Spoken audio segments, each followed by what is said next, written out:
I was looking for an after-school activity, and I saw some sign on some billboard, and thought it'd be interesting, thought it'd be fun, you know. And it turned out that I took to it right away.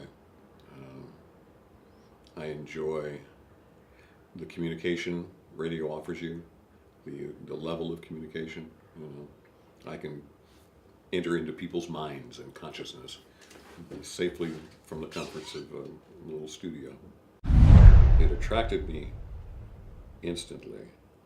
And it wasn't about being a star, because I really am very uncomfortable, actually, with people knowing who I am. I've been recognized a few times out and about, and I'd rather go anonymous. Unfortunately, I took somebody's advice and used my real name to start, and it's stuck ever since. Had I a chance to do it over, I'd use a different name and be able to hide better.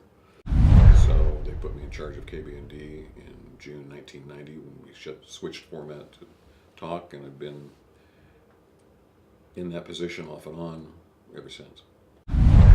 Lois thought that Bonacquisti and Monte Cristo sounded similar enough that she started calling me the Count of Bonacquisti. And so I used it on the air, and it stuck. The station bought me a cape. In fact, after I got married, they bought us matching capes for the Countess and I. In the outfit, the tuxedo and cape of the Count, I opened with remotes every 7-Eleven in town, because they were just all being built. Shortly after, the city decided there needed to be some sewer work done in town, caused big traffic snarls. So we put up the very first aerial traffic reports in Bend, and I became the spy in the sky. I remember asking, it was winter, so it was dark by 5, and I just asked folks for a lark, hey, if you're listening, flash your headlights. It was a great blackout. It was a nice rush. I've always seen this as a local news station. And local news is what people listen to us for. The talk programs is just the music from, if you compare us to another station, our talk is like their music. It just fills the time. It's what draws people in the middle of the day and whatnot, but it's really the local news that we want people to listen for in the morning. I walk a very narrow, middle-of-the-road line. Okay? I'm not an opinionated person on air, and make sure that I try to be all things to all people. It's evolved into a sense where I was a music playing disc jockey for many years before KBND, so I bring that attitude, I guess, to the morning news, and try to be factual, but get some laughs in. They, as in the audience, they demand you to be a real person.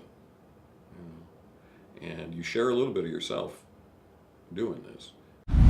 It never dawned on me that people actually, I became a habit for them.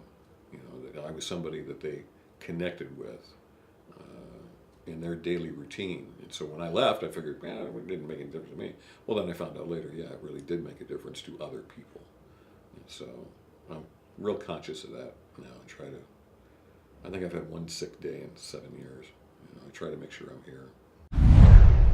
The technology, and you needed to be able to move with it. Fortunately, I love computers, and I'm kind of geeky that way. So I have been involved in different automation systems. And what we have here, just keep it going, keep it running.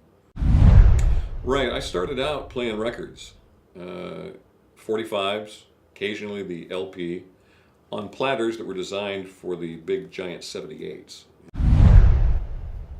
We'll still reach out to our audience. We'll continue to communicate with them on whatever platform or medium they want. We've branched out into the websites and Twitter and Facebook, and that's only going to continue. But sooner or later, it'll all come down to, you'll carry it with you. Just like you don't have to be at a location to get a phone call anymore.